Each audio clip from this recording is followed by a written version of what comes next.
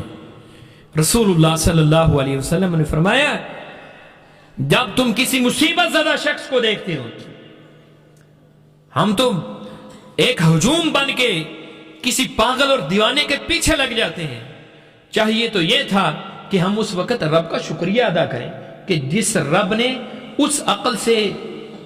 جس عقل سے اس کو محروم رکھا ہے، مجھے وہ عقل عطا کی. ہم تو ان کے پیچھے لگے ہوتے ہیں، ان کا مذاق اڑاتے ہیں. اللہ کے پیغمبر علیہ السلام نے کیا کہا ہے؟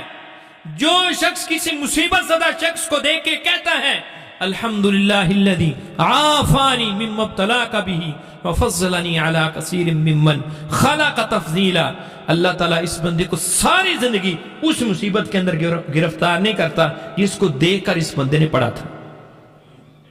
یہ وہ جامع دعائیں ہیں. مسنون دعاؤں کا اہتمام کریں. یہ رسول اللہ صلی اللہ علیہ وسلم دے کر گئے ہیں. تقویٰ، مسنون دعاؤں کا اہتمام یہ فتنوں سے بچا کے رکھتا ہے. اور آخری بات، چند منٹوں کے اندر میں اپنی گفتگو کو ختم کرتا ہوں. علم حاصل کریں. علم حاصل کریں. کس چیز کا علم؟ دین کی ضروریات جو ہیں، ہماری بنیادی ضرورتیں جو ہیں، ہمیں ان کا علم نہیں ہے. ہمارے 90% نمازیوں کو پتہ نہیں ہے کہ ہم نے غسل کیسے کرنا ہے. اللہ تعالیٰ نے کیا پڑھنے کا؟ ہر سکول کی دیوار پہ یہ حدیث لکھی ہوئی ہے طلب العلم فریضۃ علی کل مسلم. علم حاصل کرنا ہر مسلمان مرد و عورت کے اوپر فرض ہے. کسی کو کوئی پتہ نہیں کون سا علم حاصل کرنا فرض ہے، کون سا علم حاصل کرنا فرض ہے. فاعلم انہ لا الہ الا اللہ. اپنے رب کی معرفت حاصل کرو. اللہ کا جو دیا ہوا دین ہے اس کی معرفت حاصل کرو. اقرا، پہلی وحی کے اندر جبرائیل لے کر آیا تھا، اس نے کہا تھا پڑھو. اللہ کا پیغمبر علیہ السلام نے پوچھا تھا کیا پڑھنا ہے؟ اس نے بتایا تھا اقرا بسم ربک الذی خلق. اپنے رب کا نام پڑھنا ہے. ہم اپنے رب کا نام نہیں پڑھتے، دنیا کے سارے علم حاصل کر لیتے ہیں. جب رب کا نام نہیں پڑھتے تو پھر علم کہاں سے آئے گا؟ پھر فہم کہاں سے آئے گا؟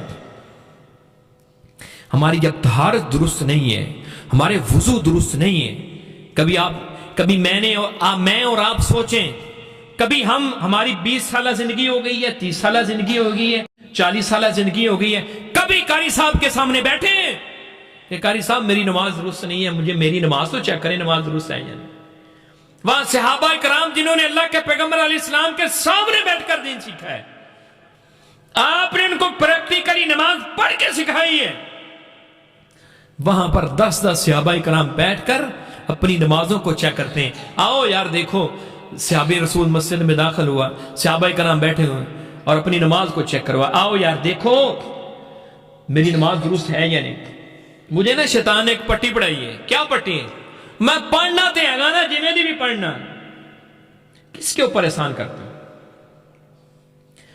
اللہ کی قسم ساری دنیا نیک بن جائے، اللہ کی بڑائی کے اندر، اللہ کی کبریائی کے اندر، اللہ کی بزرگی کے اندر ایک ذرہ برابر بھی تم زیادتی نہیں کر سکتے، اس کی بڑھا نہیں سکتے ہو. اور ساری دنیا بری بن جائے، اللہ کی ذات کے اندر، اللہ کی کبریائی کے اندر، اس کی بڑائی کے اندر ذرہ برابر بھی کمی نہیں ہو سکتی. نمازیں تو میں اپنے لیے پڑھتا ہوں، میرا رب کوئی میری نمازوں کا محتاج ہے جو میں کہتا ہوں کہ پڑھتا تو ہے نا؟ کس کے لیے پڑھتے ہو؟ جب اپنے لیے پڑھتے ہو اور اس نے ضابطہ بیان کیا ہے، اطیعوا اللہ و اطیعوا الرسول. اللہ کی اطاعت کرو، اس کے رسول کی اطاعت کرو. نماز ایسے پڑھنی ہے جیسے میرے پیغمبر نے پڑھ کے دکھائی. صلو کما رأیتمونی اصلی. اللہ کے پیغمبر کیا کہتے ہیں؟ ایسے پڑھو جیسے میں نے تمہیں پڑھ کے دکھائی ہے. اس صحابی کا، ہم کہتے ہیں پردہ تے ہے نا جمیں دا بھی پڑھنا، اس صحابی کا کیا قصور تھا؟ اس نے 3 دفعہ نماز پڑھی، آپ نے فرمایا چل دوبارہ پڑھ، وہ پھر پڑھ کے آیا، آپ نے فرمایا چل دوبارہ پڑھ، تم نے نماز نہیں پڑھی ہے، کیا قصور تھا اس کا؟ اس نے سجدے نہیں کیے تھے، اس نے رکوع نہیں کیے تھے، اس نے قیام نہیں کیے تھے، سب کچھ کیا تھا، اس کی نماز وہ نماز نہیں ہے جو نبی صلی اللہ علیہ وسلم نے دی تھی۔ اللہ کو وہ نماز چاہیے جو نبی صلی اللہ علیہ وسلم دے کر گئے ہیں، اللہ کو وہ طہارت چاہیے جو نبی صلی اللہ علیہ وسلم دے کر گئے ہیں۔ تو میرے بھائیوں،